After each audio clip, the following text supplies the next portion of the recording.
muy agradecida por estar aquí. Vamos a ver ahora un poco del drama de la situación nutricional y de sus consecuencias para la población venezolana. Y bueno, al igual que Rodrigo, que también se conoce muy bien esta presentación, lo que pasa es que como todas las semanas pasa algo, bueno, nos vemos en la obligación de ir actualizando y de correr. Por ejemplo, yo le comentaba a Rodrigo hace un ratico que bueno, esta semana hemos estado sin dormir en Fundación Bengoa procesando una encuesta, bueno, que teníamos ya todo, pero cuando escuchamos al vicepresidente Menéndez diciendo que el 94% de los venezolanos come 3 veces al día, oye, uno se siente como que, tú dices, bueno, ¿sabes qué? Yo vivo en Narnia y yo vivo, no sé, en otro país como que distinto, porque la verdad es que no es así, ¿no? La primera. Bueno, y la verdad es que en Venezuela no se vivía una situación parecida a esta desde hace mucho tiempo, ¿no? Desde las guerras de independencia y de federación. Yo me leí un libro que tiene una especie de recopilación de la historia de la inmigración en Venezuela, y ese libro lo hizo Miro Popi. Yo no sé si lo ha leído. Ahí hay varios. El pastel que somos, hay otro que es una serie de 3, y el último no lo he sacado, pero es algo que va a completarlo, ¿no? Y él decía algo como esto, ¿no? que en Venezuela realmente los eventos más dramáticos de casi hambrunas, pudiéramos decir, fueron en la Venezuela posguerra, ¿no? Pero en aquel entonces el concepto de seguridad alimentaria no existía.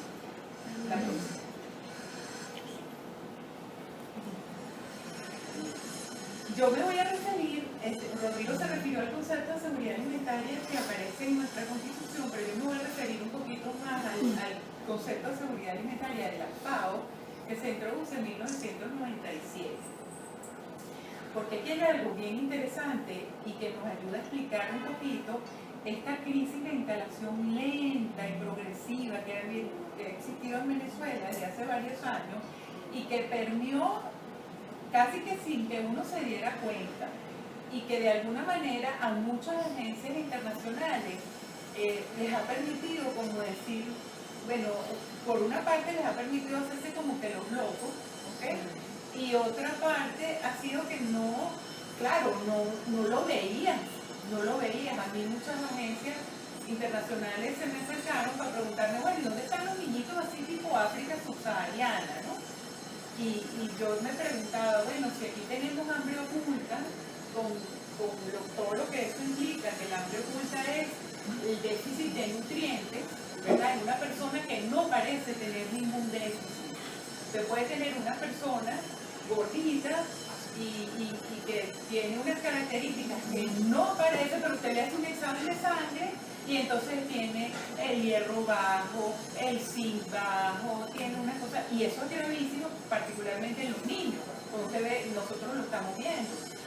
Ahorita nos acaba de pasar en Caucahuita y si tomamos una muestra de niños, 5 niñitos gorditos, pero cuando vemos talla baja y cuando fuimos a revisar si tenían algún tipo de historia médica, anemia, déficit de cualquier cosa que usted se pueda imaginar, por supuesto eso es otra cosa, ¿no? Pero para decir el tema de seguridad alimentaria y para describirlo, aquí hay 4 dimensiones que son importantes.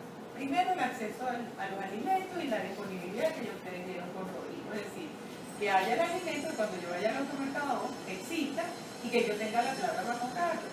Pero la utilización biológica que requiere que yo tenga gas para cocinar, electricidad, agua de buena calidad, porque si yo lo que me compré es para hacer una sopa y llego a mi casa y no tengo agua de buena calidad, no hay sopa que valga, ¿okay?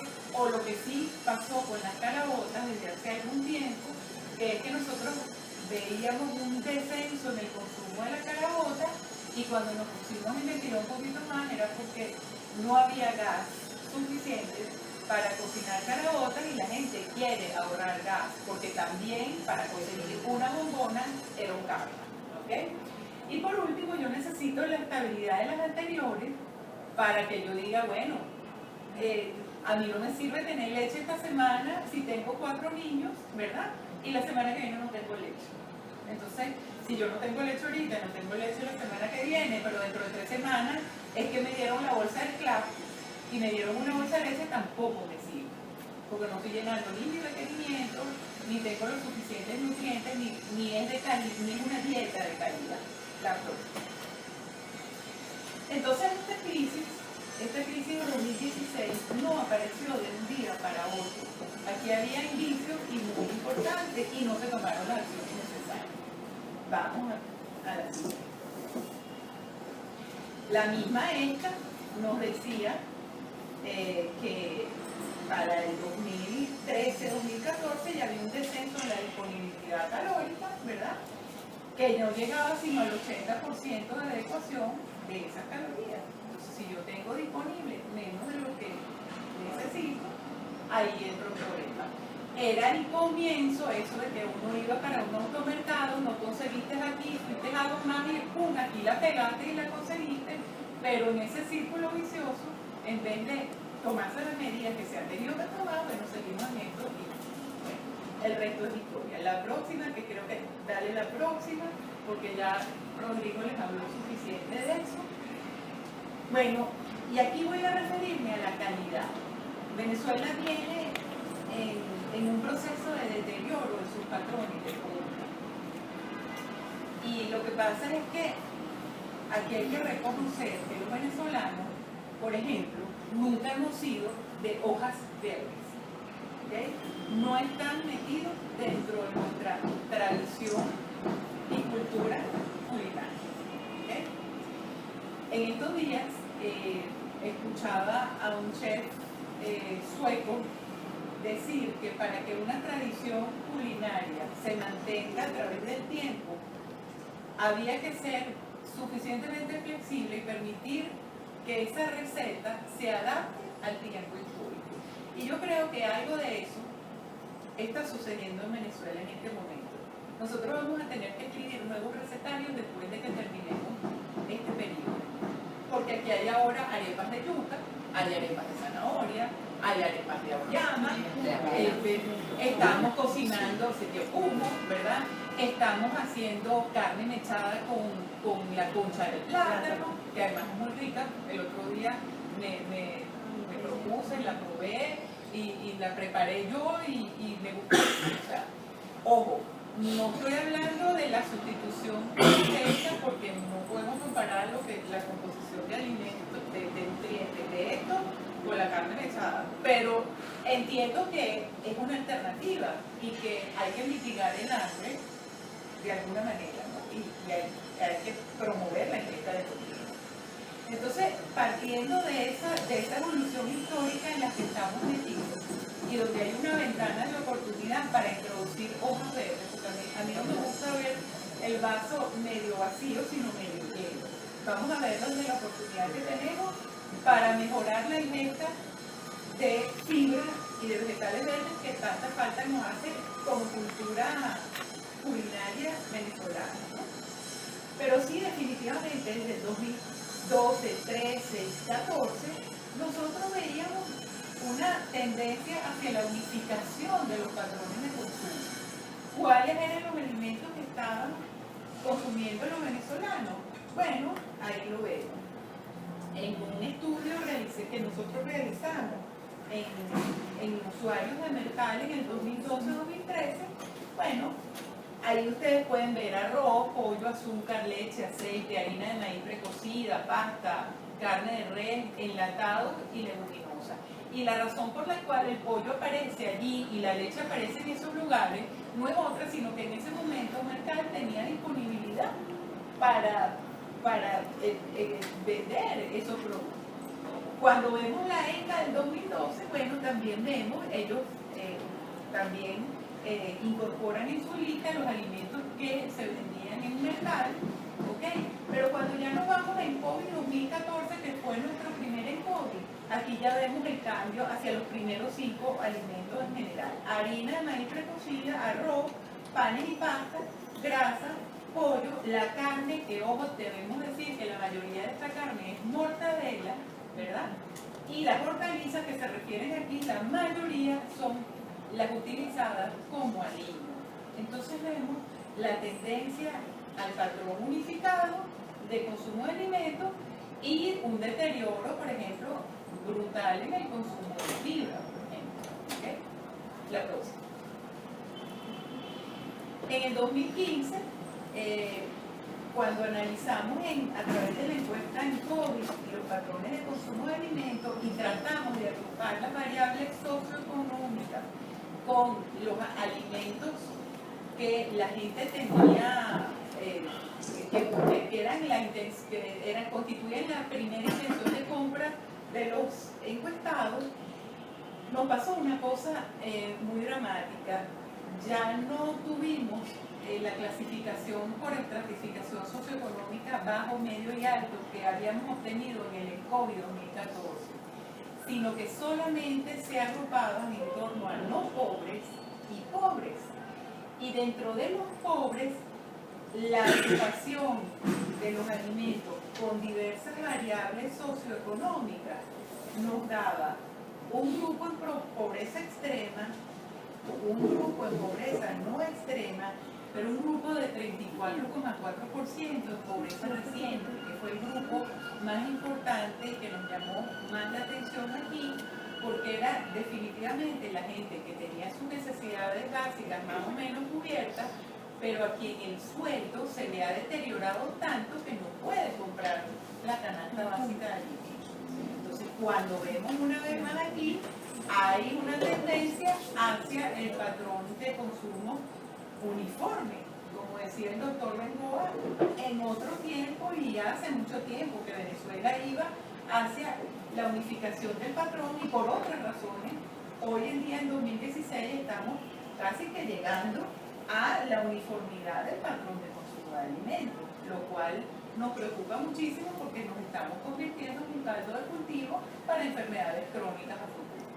A la próxima. Lo mismo, sí. Entonces, el panorama. Vivimos como una situación que refleja 87% de la población que expresa que no le alcanza el dinero para comprar alimentos. Millones de venezolanos que comen 2 o menos veces al día.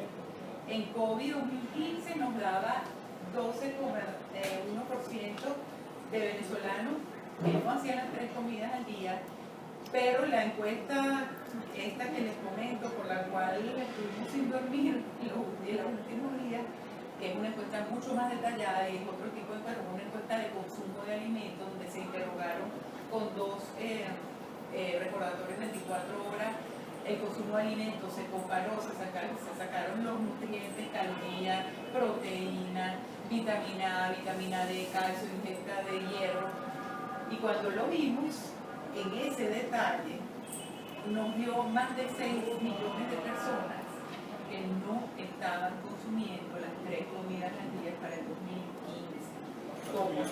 ¿Perdón? Más de 6 millones de venezolanos, o sea, el doble del otro, lo cual es esperable porque uno usa una metodología y el otro es una metodología mucho más específica. Entonces, es gravísimo. Y el promedio de calorías ingeridas por los venezolanos es menor a los requerimientos de la población venezolana. Es 2.000, los requerimientos acorde con el Instituto Nacional de Nutrición son 2.300 kilocalorías persona a día, y lo que está ingiriendo la población venezolana, este dato es medio a ojo aquí porque no lo tengo en la mente, es como 1.900, sí, por ahí. No es de la otra tabla, es la nueva encuesta fresquita esta, que como la tengo fresca todavía no me la sé de memoria, pero no llega, tiene como 400 kilocalorías, como 1900. Pero ¿cómo no va a ser eso si la disponibilidad en el 2014 ya venía bajando y no llegaba a 2.000 kilocalorías con la disponibilidad? Entonces esto es esperable totalmente, o sea, esto no es que descubrimos la rueda ni nada, esto es esperable. La próxima. Entonces hay un daño por alimentación inadecuada que nos preocupa muchísimo, que es el daño para las futuras generaciones. Y eso ya comenzó. Este gráfico lo que nos expresa es que hoy en día, ¿cómo hace una madre que está embarazada? Una mujer embarazada hoy haciendo cola, que está desnutrida u obesa, ¿verdad? Que tiene complicaciones en del embarazo que no se van a poder atender, porque entonces esto se nos complica con la crisis hospitalaria, con la crisis de medicamentos, con todo esto, ¿verdad? Esta mujer tiene un gran chance de tener un recién nacido de bajo peso al nacer, ¿verdad? Entonces, los niños de bajo peso al nacer tienen una tendencia a intentar recuperar ese peso perdido, ¿verdad? Y que tienen una tendencia al crecimiento rápido durante la primera etapa de su vida. Lo cual uno dice, ay, mire, ya se puso gordito y chévere, se compensó. No, señor, malísimo. Estos niños tendrían que pasar por un tratamiento de compensación especial para que la recuperación sea más lenta y adecuada hasta el final. Porque este crecimiento rápido nos lleva a un riesgo de obesidad infantil, a un riesgo de obesidad a futuro, combinado con el riesgo de diabetes tipo 2, de enfermedades cardiovasculares, ¿verdad? Entonces yo produzco otra vez una persona, ¿verdad?, que va a sufrir de todo esto, y que si es una madre, una niña, la que nació aquí, que se convirtió ahora en una mujer adulta, que va a ser madre otra vez, y que esa madre está obesa o desnutrida, vuelve a comenzar el ciclo. Y eso está pasando. No es casualidad que uno cada vez más oye gente que le dice a uno, ay, que el hijo de alguien, un jovencito, ¿verdad?, se murió de un infarto, tuvo un problema cardíaco, tiene hígado graso, un muchacho de 20 años que no debería tener hígado graso, porque eso eran enfermedades de la diabetes tipo 2, no insulino dependiente, era la diabetes del adulto, y ahorita la estamos viendo en niños, la estamos viendo hasta en niños de 9 años, que uno le hace un eco hepático y lo que ve es un hígado cargado de grasa. Esos son signos de esto que está aquí, y es consecuencia de la mala alimentación por un lado, de la falta de tratamiento adecuado por el otro, y que la gente no puede hacer ejercicio porque le da miedo salir para la calle y que lo asalten. Salió en este encuentro que acabamos de terminar como el primer factor que impide que la gente haga ejercicio. Si no hay glucofagia en la farmacia y no podemos hacer ejercicio, estamos fritos, porque el glucofagia es un ejercicio en pastillas. En consecuencia, este círculo vicioso que promueve enfermedades, lo tenemos aquí dándole la próxima. Ok, ya comentamos esto. El próximo. Ok. Una pequeña aclaratoria acerca de la clasificación del hambre. Porque mucha gente dice, bueno, que en Venezuela habrá hambre o no hay hambre. Distinto es hambruna, ¿ok? Las hambrunas, los criterios para decir que hay hambruna en un país son otros. Y lamentablemente cada vez estamos más cerca de ellos, porque tenemos un elemento que sí clasifica dentro de los criterios para hambruna. Tengo una colega que se llama Susana Rapari, que es especialista en emergencias nutricionales, que tiene una clasificación de muy bien de todos estos criterios, pero el otro día conversando con ella me aclaraba que en efecto sí.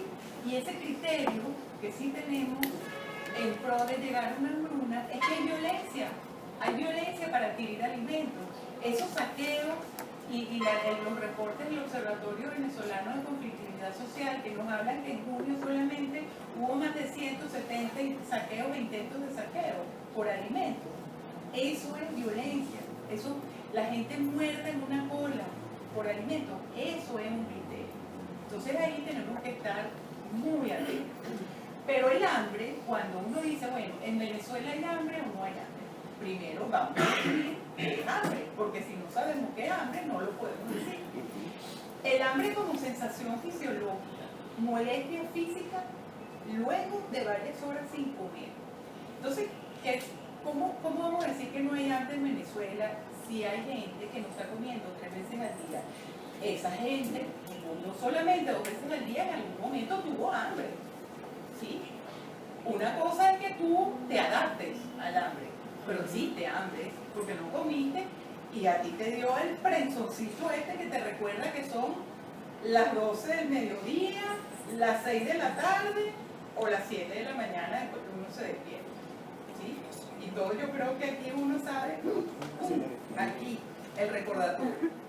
Entonces yo creo que hay un porcentaje de venezolanos que no está comiendo las 3 veces al día y que tiene hambre. El hambre, según FAO, ¿verdad?, es la desnutrición crónica. Entonces es la gente que clasifica, ¿verdad?, y que tiene algún signo clínico, ¿verdad?, de hambre crónica, como por ejemplo los niños que tienen retardo de crecimiento en talla, ¿verdad?, que no han crecido acorde a las curvas de crecimiento, entonces pueden ser clasificados como desnutrición crónica. Después, el hambre oculta, lo que comentábamos hace un rato, por déficit de nutrientes que no se visualiza y se cree que no hay hambre, pero si yo le hago un examen a la gente y logro demostrar que hay déficit de nutrientes, clasifica como hambre oculta. Y ahorita, por elevada inseguridad alimentaria, si nosotros tomáramos esa ruedita que les presenté al principio con las dimensiones de la seguridad alimentaria y nosotros logramos decir, bueno, mira, 87% de los venezolanos no puede acceder o siente miedo de que sus ingresos no le van a alcanzar para comprar alimentos. Entonces, esa es una dimensión de la seguridad alimentaria que está alterada para el 87% de los venezolanos. ¿Okay? Entonces ahí pudiéramos decir que hay una población vulnerable que está sujeta a experimentar hambre en algún momento. Ok, ¿qué pasa con los escolares? Aquí claramente el azul es exceso y el rojito es déficit. Ahí vemos como el monitoreo que Fundación Bengoa ha venido haciendo en escuelas de Caracas, Maracaibo y Mérida entre el 2011 y el 2016. Vemos como en algún momento, fíjense aquí, en estos años, el exceso era mayor que el déficit y como entre el 2015 y el 2016 el déficit se ha disparado en estas escuelas donde nosotros hemos hecho seguimiento. La próxima. Déficit y exceso, los niños que están por debajo de los límites esperados en la curva de crecimiento o por encima del déficit. ¿Okay? Y bueno, estas son las cifras oficiales, las famosas cifras donde nos dicen que el déficit global para el 2010 es de 2,9 y del sobrepeso es de 3,7 en niños menores de 5 años. Debe notarse que en el Instituto Nacional de Nutrición se cambió la metodología, ¿verdad?, de evaluación de crecimiento en niños y los puntos de corte se cambiaron. Entonces, lo que nosotros tenemos, por ejemplo, hasta el CIVAN 2007, y donde es el único documento oficial publicado del Sistema de Vigilancia Alimentaria y Nutricional para Venezuela, CIVAN 2007, luego ellos hicieron una encuesta nacional de obesidad 2008-2010, cuya metodología de evaluación es completamente diferente a esto que existía, es decir, no es comparable. Este gráfico que es de ellos, yo tengo mis reservas porque esta metodología no es comparable con aquella. Entonces, es como sumar peras con manzanas que no tienen ningún sentido. Pero lo pongo porque estos son los datos de los cuales ellos hablan, un dato además totalmente desactualizado, que la ministra de Salud va a Chile y entonces dice que los niños desnutridos no llegan al 3%. Entonces, cuando nosotros nos están dando completamente diferentes. Además, al 2016, por ejemplo, el reporte del Servicio de Pediatría del Hospital de Cerrito dice que todos los preescolares, lactantes menores y preescolares hospitalizados, el 100% tiene algún grado de desnutrición. El 100% de niños hospitalizados. 100%. Sí.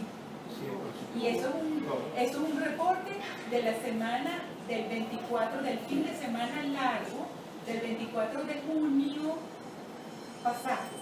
O sea, hace un mes. Niños hospitalizados por cualquier causa. Por cualquier causa tenían, incluyendo los que estaban hospitalizados con desnutrición como causa. Pero habían otros niños que estaban hospitalizados por otra causa. También estaban desnutridos. También estaban Por desnutridos. desnutrición de COVID. Claro, por cualquier causa, por consumo. Entonces, eso, la verdad es que ante ese reporte de un hospital importante, cónchale, y entonces yo sigo usando estas cifras así como que a uno no le pega, ¿no? O sea, no pega. En las ciencias nutricionales uno tiene que contextualizar, porque ejemplo, entonces yo digo esto y bueno, y si hay alguien que está aquí y ve las colas para el automercado dirá, a mí esto no me pega ni con cola, ¿no? La cosa. En Llanito. Este es Llanito. Domingo Luciano. Este es uno nuevo. Este es uno nuevo. Si no, lo del hospital JM de los Ríos es grave porque ellos durante los años 2013 a 2015 tuvieron, si no mal recuerdo, 37 niños hospitalizados con desnutrición. Pero entre enero y junio de 2016 tuvieron 31 niños hospitalizados con desnutrición. O sea, imagínate, en 6 meses, está hablando de lo que hubo en los últimos 2 años, prácticamente. Entonces lo que te espera, ahí sí, si tú vas a proyectar lo que te queda del año, tú asumes que en los próximos 6 meses vas a tener una cantidad equivalente. Una locura. De verdad terrible. Y además, por ejemplo, si uno ve la declaración de las madres de los niños hospitalizados en JM de los Ríos, que clama realmente ante los ojos de Dios y de la comunidad internacional, que desde el punto de vista de derechos humanos sí tienen un papel, porque si están alertas a esto, tienen que tomar alguna acción, deberían tomar acción. Entonces, vivir en un país con crisis de inseguridad alimentaria que implica, bueno, hay escasez de alimentos, hay incumplimiento de programas como el PAE, hay repunte de malnutrición por déficit, aumento de prevalencia de obesidad, pero asociada a la pobreza hay angustia para adquirir alimentos, falta de ingresos económicos que permitan una dieta adecuada, disminución alarmante en la producción nacional de alimentos.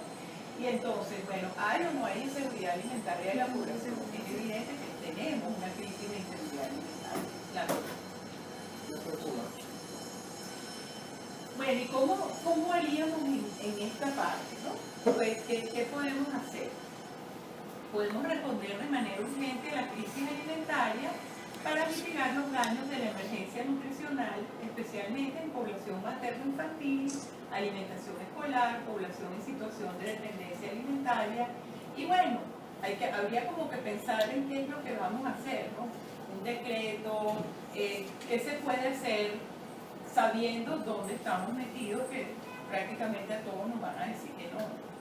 Restaurar el sistema alimentario nacional sobre criterios consistentes con fines alimentarios y nutricionales para integrar y articular esto que les ha comentado Rodrigo con las necesidades nutricionales de la población, normalizar la red de distribución de alimentos, articulando los circuitos públicos, privados y regulando la actividad de los revendedores no oficiales y teniendo mucho cuidado con esto, porque el término bachaquero también pudiera ser un poquito difícil de utilizar, ¿no? Había alguien que me decía, bueno, que la abuela de ella viajaba, por ejemplo, en años anteriores a Margarita y compraba cosas y las revendía, y eso no le había hecho nunca bachaquera. Entonces, ese término hay como que tomarlo con calma, ¿no?